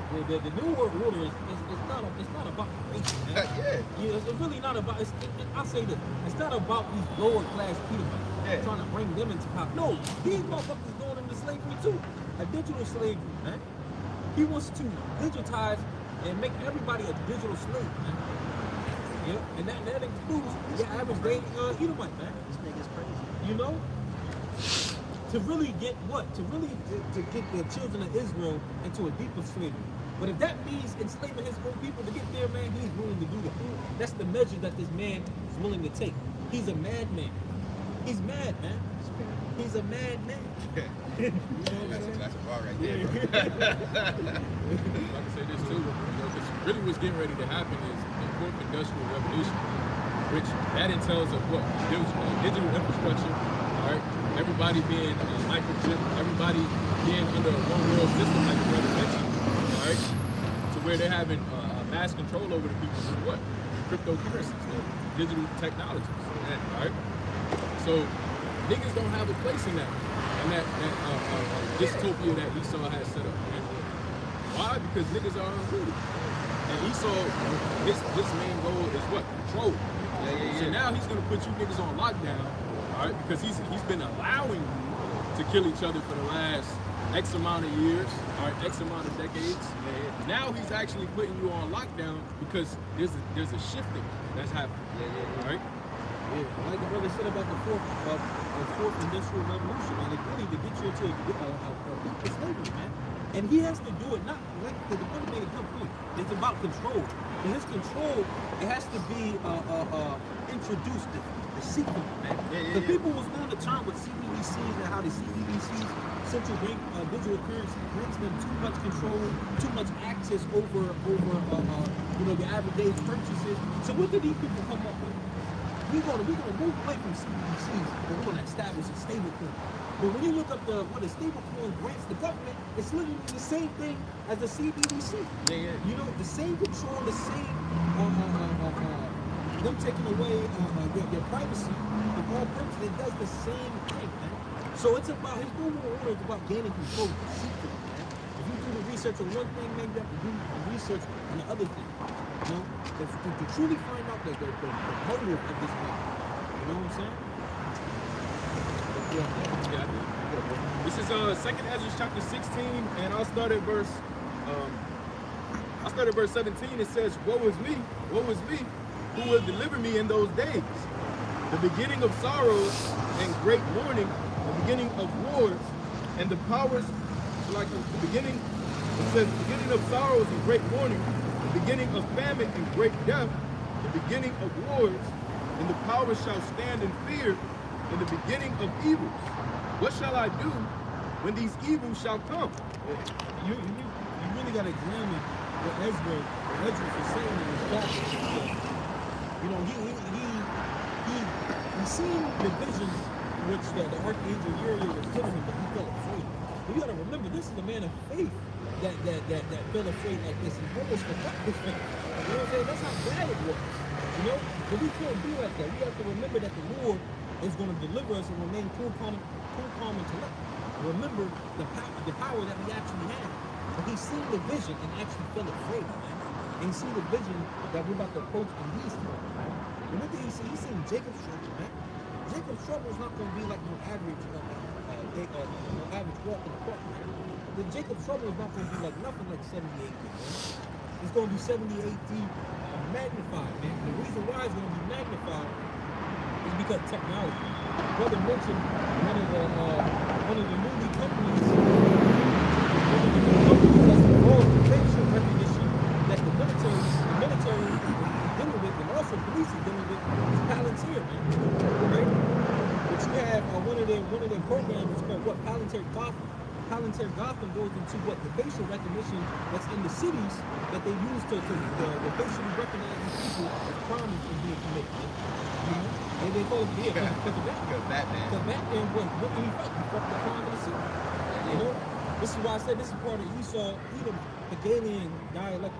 Problem, reaction, solution. The problem is what? Immigration and crime. We have to do something about the immigration and crime. And what do we have to do? Right? No. The problem is immigration, crime. Right? The reaction is what? The people in the cities is terrified. Right? We don't want our nation falling to pretty much a lack of national security, man. We can't have the nation being a laughing stock, right? Because there's so much crime in this city. So what's the solution? Police everything, right? And this is what, and the surveillance everything. And this is what Esau Edom is doing, man. You know, it's called Palantir Gotham, man. The facial recognition in the city that this company is doing, man. You know. I can add on to that. Yeah. Because we spoke earlier about how Ezra, when he saw this vision, he was even fearful himself. Right? And that's why it's important for us to inherit the spiritual mind, because we got to think about it. The scriptures is constantly telling us that the times that are to come are going to be like a time like never before. It tells you in the book of Daniel that it's going to be so bad to where the archangel Michael is going to have to stand for his people. It tells you in the book of Jeremiah that what? Jacob's trouble is coming. You see?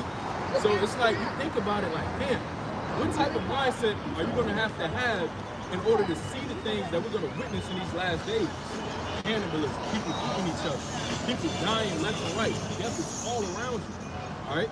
In the book of Amos, it talks about how, one escaped death from a bear and leaned on a wall and a goddamn serpent bit. You see? So death is going to be so prevalent in that time.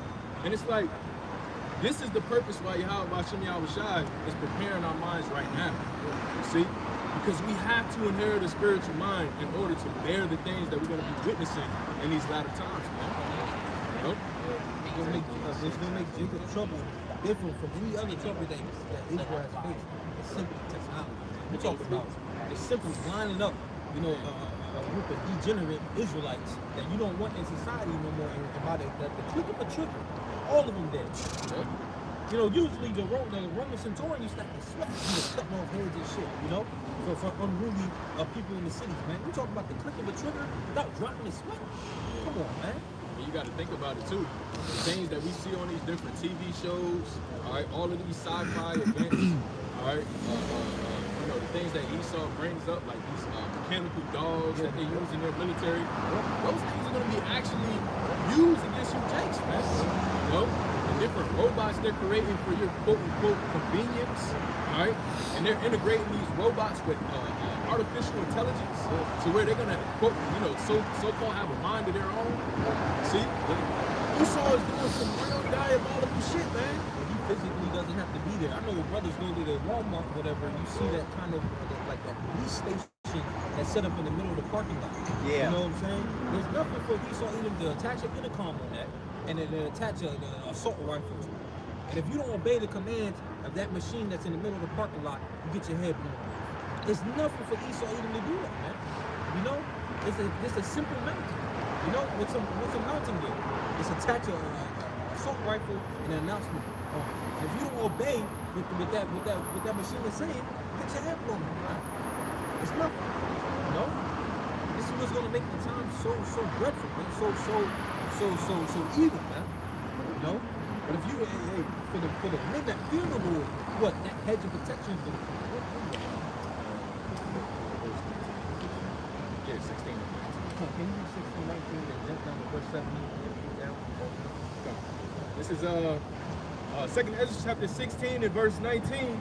It says, "Behold, famine and plague, tribulation and anguish are sent as scourges for amendment." Yeah, it says for scourges for amendment. Can you look up the word amendment? Because the Lord got various plagues that's about to be sent here on the earth, and they for scourges for lashes, whippings for amendment, man. Got it?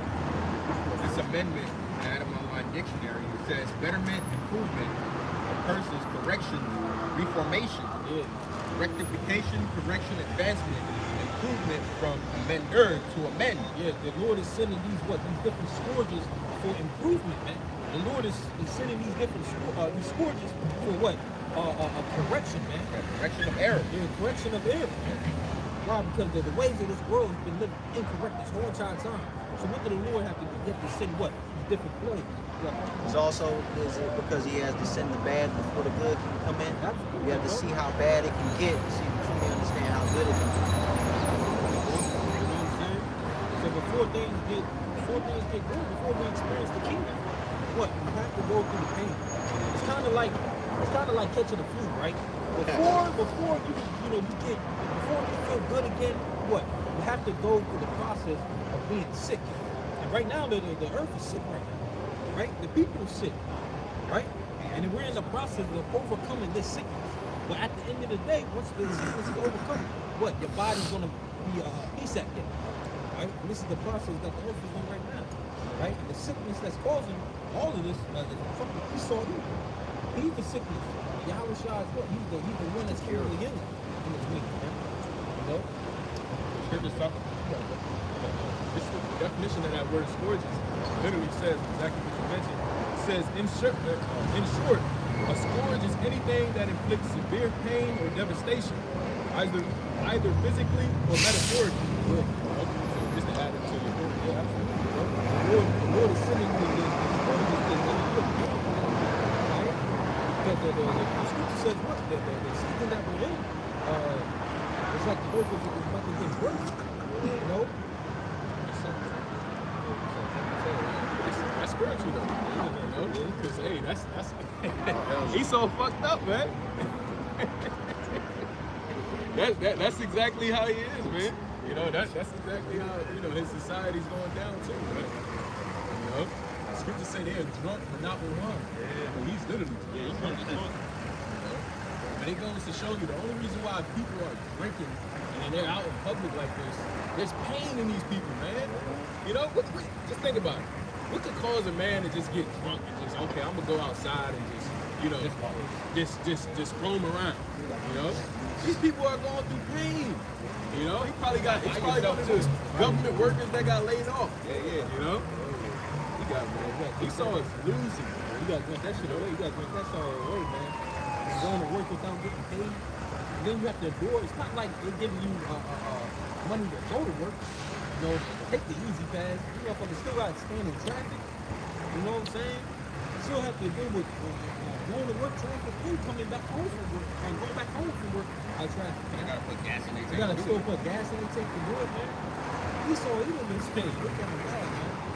You know? And it's beautiful to see that his kingdom is going down, man. It's beautiful to see, man. So back in 73, you said?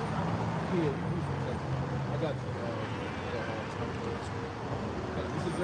This is back in 2nd Ezra chapter 16 and verse 70. It says, "For there shall be in every place in the next cities a great insurrection upon those that fear the Lord." It says, "They shall be like madmen." We're coming upon that time of insurrection, man. Trump's acts would literally declare full-blown martial law. It's literally called an insurrection act. Literally. And you can't make this up, man. And they're going to come down upon those that what? That fear the Lord. Right? Ultimately, what? The persecution of the Israelites. What about the daylight? And while their persecution of the Israelites, what? These average day people, right? These average day heathens going to get involved in it. But it's mainly for what? The persecution of the Israelites. And it's been like that from the very beginning. We always been the meat and potatoes of this whole entire story, man. It says, "They shall be like madmen, sparing none, but still spoiling and destroying those that fear the Lord," right? "For they shall waste and take away their goods and cast them out in their houses," right? "Then shall they be known who are my chosen, and they shall be tried as gold in the fire." So that's what the Lord is sending this, what? To try his election, man. And they're going to be tried as gold in the fire. And they're going to be tried. How are they going to be tried, man? They're going to be tried by the way of their faith. Right? Because it's going to be their faith. That's how they're going to receive the deliverance that they're going to need to be delivered, man. You know? You read it one more verse. It says, verse 74, "Here, O my beloved, saith the Lord, behold, the days of trouble are at hand, but I will deliver you from the same. Be ye not afraid, neither doubt, for the Most High is your God." See that? And this is what we were supposed to remember, right? Because Ezra said what? Woe is me, woe is me. But what are we supposed to remember? Don't be afraid. The Lord is our God, and the Lord is going to protect us. The Lord is going to send a hedge of protection, and these people are going to see it. The people are going to see the spirit of brothers, and the people are going to see the hedge of protection that the Lord is going to send upon us, man. And they're going to know what is divine intervention, man. I mean, you got to think about it, man. Just how like King David was able to conquer these foreign nations, man. These heathen nations. These heathen nations knew that the Lord was with King David, man. That same hedge of protection is going to come upon us, man. Can we get that real quick as the Lord, man, it's one of my favorites. The Lord surrounds us, just as Jerusalem is surrounded by the mountains, the Lord is surrounded us. Back in 2nd Ezra chapter 16, I'll start again at verse 74. It says here, 73, it says, then shall they be known who are my chosen, and they shall be tried as gold in the fire. Right? Hear, O ye my beloved, saith the Lord, behold, the days of trouble are at hand, but I will deliver you from the same. Be ye not afraid, neither doubt, for the Most High is your God. You know, neither doubt for the Most High is our God, man. The Lord is going to send that hedge of protection around us. When you look at the land of Israel, right? Because the land of Israel is a representation of the Israelites physically, right? But just as the Lord physically put a hedge of protection around the land, this is the reason why we was able to overcome so many heathen nations physically, right? When you look at it geographically, right? Because the land of Israel is surrounded by 7 mountains. And these 7 mountains always had a hedge of protection for us, right? The physical land. Well, the Lord is going to use that spiritual representation and physically guard and protect us, right? Right? Can we get that in Psalms? Yeah, this Psalm chapter 125, I start at 1. They that trust in the Lord shall be as Mount Zion, which cannot be removed, but abideth forever. As the mountains are round about Jerusalem. See that as the mountains are round about Jerusalem, right? Right? This is talking about physical. But what? The mountains could be represented as a power structure, right? Or a power. And the mountains that surround physical Jerusalem, right? The people is what? The Lord's angels, right? Keep reading. So the Lord Yahweh is round about his people from henceforth, even forever. Yeah, even forever, man. So the Lord is what that protection, right? This as the 7 mountains surround Jerusalem. The Lord is going to send what? That same protection for us, man. And that's a great thing to hope in, man. That's a great thing to bet, you know, to put your coins into, right? That the Lord is going to be our God and our protection, man. All right? Because Esau, Edom is about to come down hard, man. As a fierce lion, like it says, man. The scripture says what? See, this is why I fucking trip about the player. This is why I got a lot of martial law people there, man. You know what I'm saying? The YM. But yeah, this is why, you know, Esau, he's about to come down to the first lion, as he says, man. You know? The scripture says what? He had 2 horns like a lamb and spake as a dragon. We're about to see Esau speak as a dragon. And when he speaks as a dragon, what? It's going to be physical action. Right? When you look at that word dracon, literally, when you look at some of the definitions, it goes to what? Punishment by death or minor crimes, man. You're gonna need to have that. You're gonna need to have a headache for that, man. Esau Edom is gonna move like that. You're gonna need a divine intervention for that. And this is what the Lord's gonna do for us, man. Can you read that one more time? Yeah, this Psalm chapter 125, verse 1. They that trust in the Lord shall be as Mount Zion, which cannot be removed, but abideth forever. As the mountains are round about Jerusalem, so the Lord Yahawashi is around his people, from henceforth, even forever. See that? But the key part to even get there, the Lord surrounding you with these 7 mountains as he does physical Jerusalem. The key part to even getting there is what? Trusting in the Lord. And you gotta have faith in the Lord. Right? Faith is not something that's just being overnight. Faith is something that's worked upon, man. Right? You have to build up to your faith to actually believe that the Lord is going to protect you that day. Because when the pressure hits, right? When it's actually game time, right? And if you haven't exercised your faith, what do people typically revert back to, man? They revert back to old habits, man. You know, the old habits is what? The trust in themselves, or the trust in that gun that they got underneath their bed, or their stacks away in the safe, man. People tend to revert back to old habits and things aren't exercised properly. You know? Trust in Esau. Yeah, even worse, trust in Esau, man. You know? And what he has to offer. You know, you shaking the hand with, of the devil, making essentially a blood covenant with him, man. You know?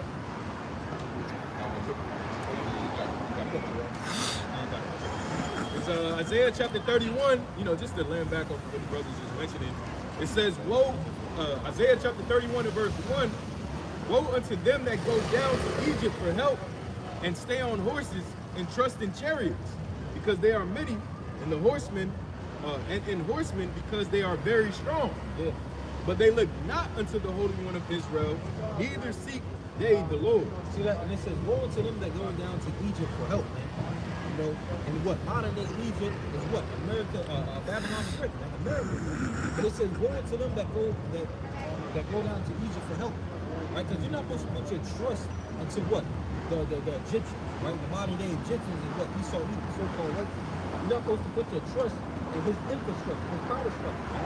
You're supposed to put your trust in the Lord. And this is why the Lord, when you look it up, going back into the book of Genesis, going back to the book of Exodus, this is why the Lord plagued Egypt, man. And the plagues hit Egypt, but it affected Egypt how? The 10 plagues affected Egypt economically, right? Because economy-wise, right, Egypt was that global superpower that everybody looked forward to, that everybody trusted, because they brought in so much wealth.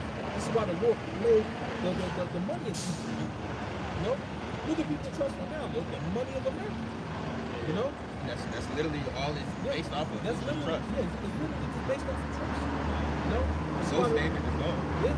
This is why the Lord had to plague Egypt and take it over. The plague that's going to hit Babylon the Great. You know, so, the modern day Egypt the same way, economically.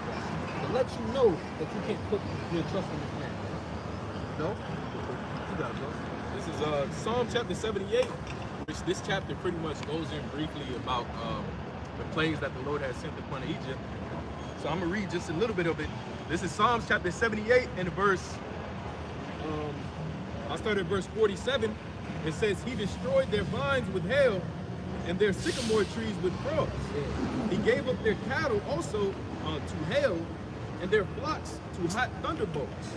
He cast upon them the fierceness of his anger, wrath, and indignation, and trouble by sending evil angels upon them. They said that the Egyptians, casting down hail, the thunderbolts upon the crops and the cattle. All these things is what brings it on. You know, people think of what brings them money is actually going to a physical job. No, back in the day, back in the ancient world, if you had such things, crop and cattle, these are the things that made a man rich. And the Lord struck all that down, man, by the way of his plague, to let you know that he's the power that should be trusted, not the power of Egypt, man. You know? Yeah, because you think about it, after the plagues in Egypt, everybody knew who the Lord was. Yeah, Everybody knew who the God of Israel was after Egypt happened. Like, all throughout the earth, the Heavenly Father's name was ringing bells. You see? Because that was a great terror that the Heavenly Father had brought upon them. All right? And it said that he did it by way of what? Evil angels. You see, that goes to show you, too, the plagues that happened, you know, really it was a spirit. It was a spirit that was unleashed. And the scriptures also go into that in Revelation, the 6th chapter, where it talks about what? It talks about the pale horse. That pale horse represents a spirit, you see? Because in these last days, those same plagues that were released upon Egypt, or those same evil angels, all right, they're coming back, you see? The Heavenly Father's getting ready to release them again, and once he releases them, all right, they're not going back, you know, they're not returning back, all right? They're going to bring all hell and all Hades to this place up until Yahawashi is here, man. You know? Jeremiah chapter 16, verse 14. Therefore, behold, the days come, saith the Lord, that it shall no more be said, the Lord liveth, that brought up the children of Israel out of the land of Egypt. So that we gotta understand the magnitude of that. Because we gotta remember, like we said, Egypt was a major superpower, man. It's probably one of the first major superpowers that existed here on Earth. And that the Lord brought that down. Everybody went to Egypt, man. Everybody went to Egypt for money. Just like how everybody comes to America, man. Everybody went to Egypt for money.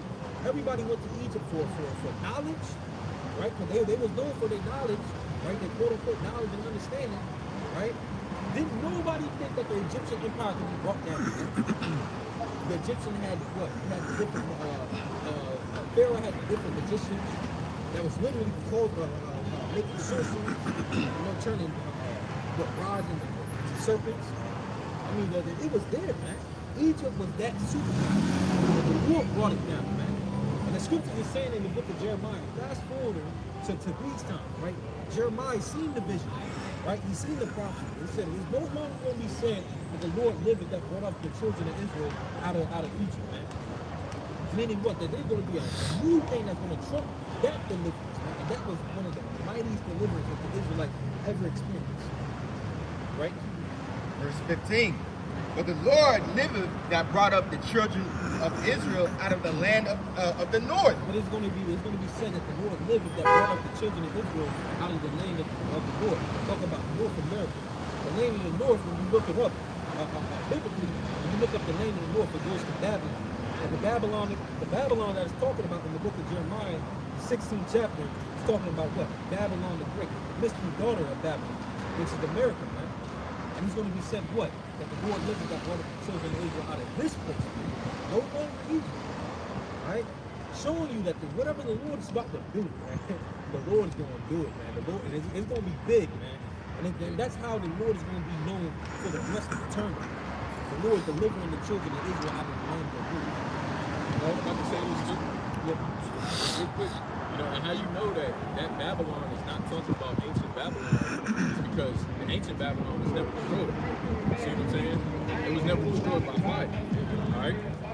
And now today, what? Slaki. Lost my train of thought. Like basically, it talks about in Jeremiah the 50th chapter, or the 50th and the 51st chapter, about how this land is going to be destroyed with fire. Yeah. Right? That never happened in ancient Babylon. Yeah. See? And then also when you look it up, I mean, we was never delivered from Babylon. When you look it up, Right. It's at 539 BC. You know, we was never delivered from Babylon. We went from one captivity to another. You know, it's a change. Yeah, just a paradigm shift of captivity. It's going from the from Babylon to the Medo-Persian captivity. Which when you look it up, that captivity wasn't as rigorous as the Babylonian captivity, but nevertheless, we were still captives, man. We were still subjugated under the Persian and the Medes, man. You know, they still wanted involvement, they still wanted to know our whereabouts about rebuilding the temple and all that. We were still captives, man. So the Lord never delivered us from that Babylon. But this Babylon right here, the mother of harlots, man, the Lord is going to be known all over again throughout the earth, man. It's not going to be known as God in Jesus Christ, man. That name is going to be established here all over again. Yahweh by GMS right? Yeah, your average day person, man, the people across seas that still going to be living, you know, after the sins and deliverance of the children of Israel from the land of the north, they will say the name of the Lord in Hebrew. They will know that name. Yeah, it says every knee shall bow and every tongue shall confess. Yes. That doesn't. It's not just talking about Israelites. It's talking about everybody on earth. Everybody's gonna know that name. Right now, they can make fun of it. Oh, that's not the real ancient Hebrew. Joshua and Kadash is not the real ancient Hebrew. Nah, everybody's gonna know that name. Yahweh by GMS, man. The power that delivered the children of Israel from the land of the Lord. And the way he's gonna do it, man, is literally gonna be out of this world. People have never seen anything like this. Never. The closest thing that people came to seeing this is what Independence Day, man. What IE4. You know, Independence. Listen, did we go all the way to Ford? That's what they went all the way to Ford. You know, that's the closest thing they ever came close to the day of the Lord. It's Wisdom of Solomon, chapter 5 and verse 1. Then shall the righteous man stand in great boldness before the face of such as have afflicted him and made no account of his labors. He says, when they see it, they shall be troubled with terrible fear and shall be amazed at the strangeness of his salvation. You shall be amazed at the strangeness of his salvation. And these heathen nations are going to be amazed of the salvation of the Lord. They're going to think, I can only imagine what's going to go through human life. Quote unquote black people been aliens this whole time. You know, they're going to think some wild shit, man. Not knowing that this is the Lord returning, man. This is how the Lord is going to return. Can we get that in the one in here?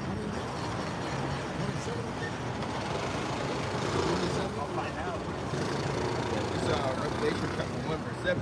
Behold, he cometh with clouds, and every eye shall see him, and they also which pierced him, and all kindreds of the earth shall wail because of him. Even so, Amen. See, even so, Amen. See, so shall it be. That's what Amen means. So shall it be that the Lord is going to return in this way. He's going to riding in the clouds, man. He's coming with clouds. But when you read in the book of Revelation, it says what? He's riding upon that white horse. That's how the Lord's going to come. And he's not going to be a physical horse, man, because when you look up these pictures on Google, it has what? Blonde hair, blue eyes, Treasury Bushel riding upon what? Nah, the white horse that the Lord is coming with is a chariot, man. Massive chariot, man. To snatch the crowns of the kings of the earth. This is why when you read in the biblical commentary of certain chapters of Revelation where it speaks about the Lord riding upon the white horse, they don't believe that the raw power that the Lord is coming with, so they think that, well, that's the Antichrist or something. No, the Lord is coming back to establish his kingdom here on earth, man. And if that means him taking down the kingdom that exists already, that's what he's going to do, man. And it's not going to be no Antichrist, man. That's going to be real ignorant because Jesus Christ doing so, man. people think that what it speaks about in Daniel the second chapter, that rock pretty much destroying that statue, they think that's going to happen in a friendly manner. That's not going to happen in a friendly manner. The scripture says what the six is going to do. What the six is going to take the kingdom, man. And the way that the Lord is going to do it is going to be righteous, man. It's going to be in old-fashioned terms, conventional warfare. The Lord is denouncing himself. I got you, bro. The Lord is announcing himself, man. Right? And he's announcing himself by the way of the prophets that he's going to do such, man. He's not doing it in no weak manner, no deceitful manner like Esau Edom. Right? Pretty much declaring war under the table. Doing this, doing that. No, the Lord is making himself known that I'm about to do this shit. And the way that I'm going to do it first, I'm going to put my heroes, right?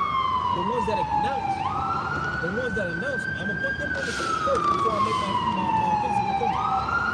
You're going to try to persecute them. Once you touch bottom left, I'm here. You're going to stay.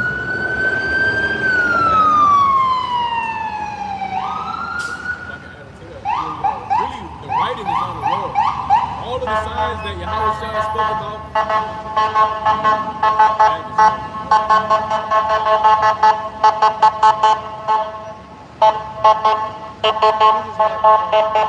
He had fun. All of the signs that Yahawashi spoke about in St. Matthew's, the 24th chapter, and all of the things that we're seeing happening today. You know? And furthermore, like the brother went into, you had the statue of Nebuchadnezzar, which when you look at the statue, it was a representation of these different kingdoms. And guess what? All of them have in common. All of them were here, and now all of them are gone. And so right now we're in the 10 toes. We're in the last of the last bitter end of Esau's kingdom. All right, and we're seeing the prophecies manifest at an all-time high, man. All right. The scriptures also go into what? The 4 beasts in Daniel. Right? And those 4 beasts were basically an assimilation of the statue as well, with representing the different kingdoms that ruled upon the earth. All right? And that last kingdom that ruled upon the earth, all right, the Heavenly Father, he's getting ready to send his son to take out, man. Okay? Again, we're going to get into I have a question, brothers. So is it safe to make that parallel of how when David took the kingdom, how the saints will take the kingdom again? Is it full circle, or is it safe to make that parallel? Because when David took down Goliath, right? I'm gonna show you how it's full circle. When David took down Goliath, it was supposed to be a representation of us in these last days overcoming a big enemy. Whenever Israel faced a huge enemy, what numbers did you see pop up? What numbers did I see pop up? When Israel faced a huge enemy, right, where pretty much physically, right, physically looking, right, when Israel faced a big enemy, what number popped up? You got me beat there. It's all good. When Israel faced a huge enemy, pretty much where we had 20,000. No. Typically, what happened when we faced a huge enemy, where we pretty much had no way into the situation, no way out, we typically seen the number 666, right?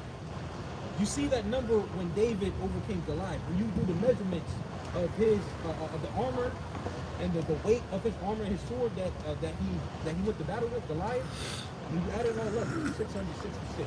We see this number at the same time with the 3 holy children and in the fiery furnace, right? It says what when before the king of Babylon pretty much what's it called? Pretty much issued that fire, the going in the fiery furnace, and you had to do the 3 sounds, the 6 sounds of the trumpet, right? So we see this number, 666 loud and time. And what do we see in these times? Well, we saw Edom declaring his month, right? And it says what? Him that has understanding, count the number of this man. That's number 666. So when David overcoming his 666, right? We have the same hope as David, knowing that what the Lord was with him and allowed him to overcome such obstacles. We have that same hope all over him. So it is a full circle, full 360. You know, if David was able to overcome Goliath, his 666, because he had trust and believed in the Lord and have faith in the It's the Lord, same 666 we could do the same, man. You know, that's the hope and the That patience answers my of the faith question. that we have. Absolutely, bro. This is Second Ezra, chapter 11 and verse 40. And really what this is going into is the fourth beast that we touched on earlier.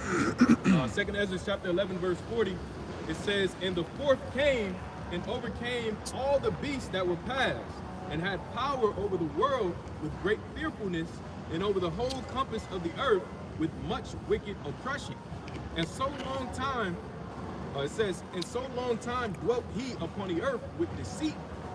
For the earth hast thou not judged with truth. For thou hast afflicted the meek, thou hast hurt the peaceable, thou hast loved liars, and destroyed the dwellings of them that brought forth fruit.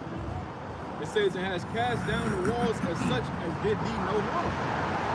Therefore is thy wrongful dealings come up unto the highest, and thy pride unto the mighty.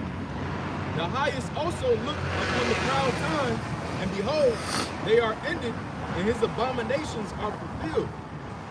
It says, therefore appear no more, thou eagle, nor thy horrible wings, nor thy wicked feathers, nor all thy malicious heads, nor thy hurtful claws, nor all thy vain body.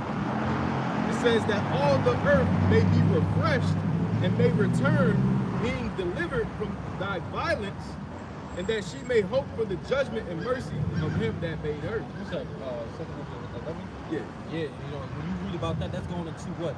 The power structure of the Roman Empire, right? Dealing with these different Caesars, I believe it mentioned what I think it's the 12 different wings on that eagle. You look up the 12 wings, it goes into what the 12 Caesars that ruled Rome, right? But fast forwarding, because that prophecy, when you reach the end, it's going into what? These last days, which is the last leg of the Roman Empire rule. And what did it say? That the Lord was going to deliver us, man. The Lord was going to overcome that evil. Can you read that part one more time, bro? Yep. This is Second Ezra chapter 11, and which part did you talk about?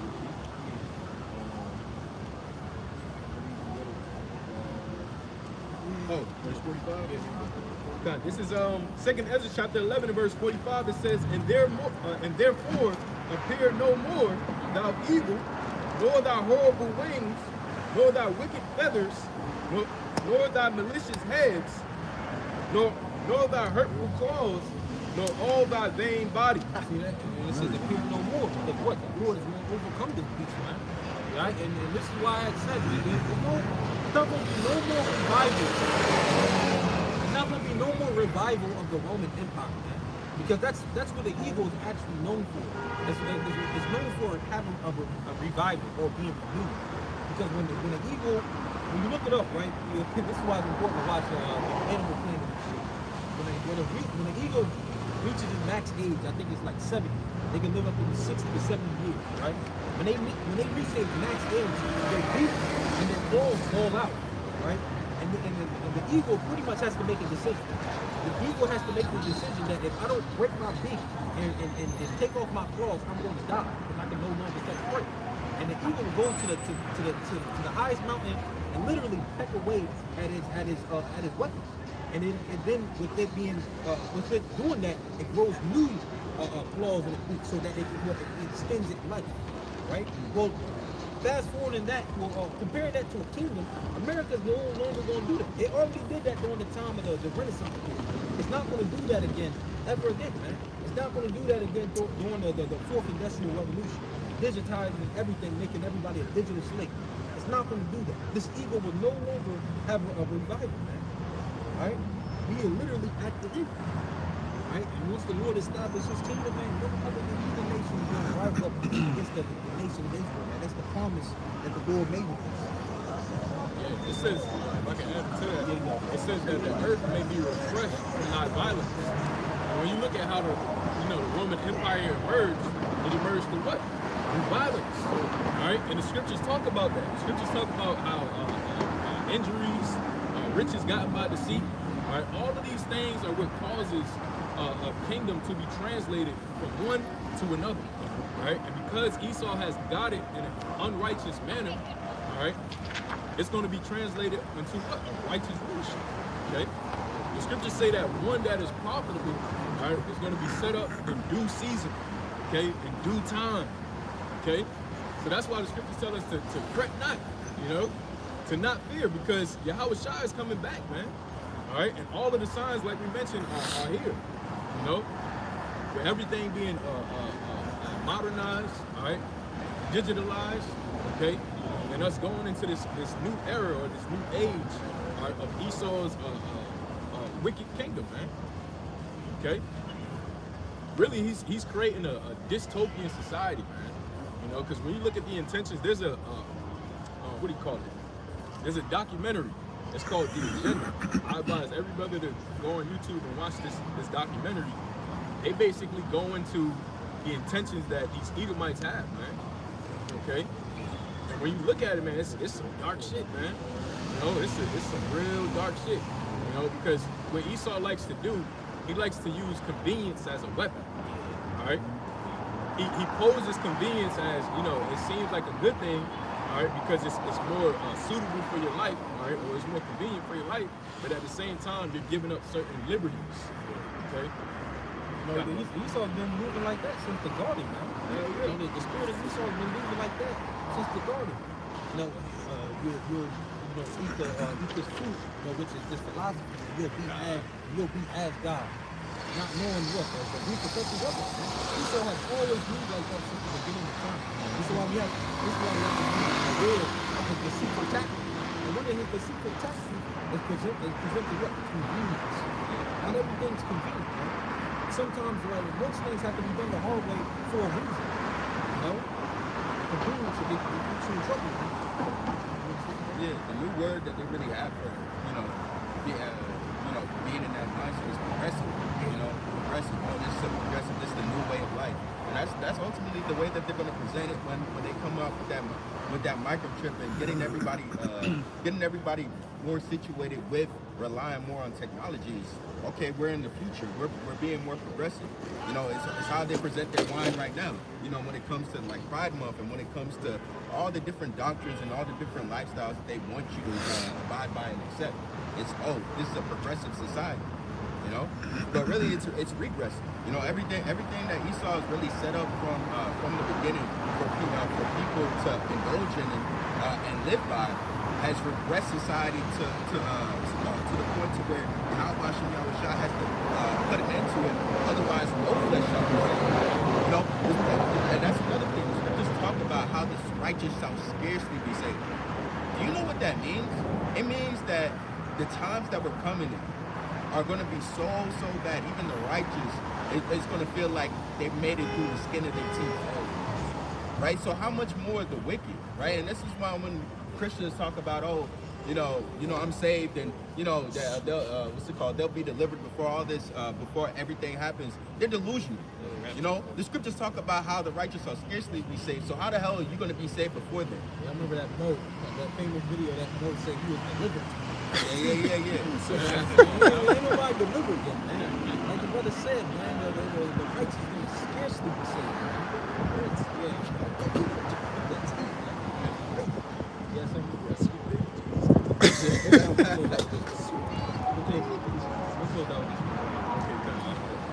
This Daniel chapter 2 and verse 24. You said Daniel 4 and 4? 2 and 44. Salaki. This Daniel chapter 2 verse 44.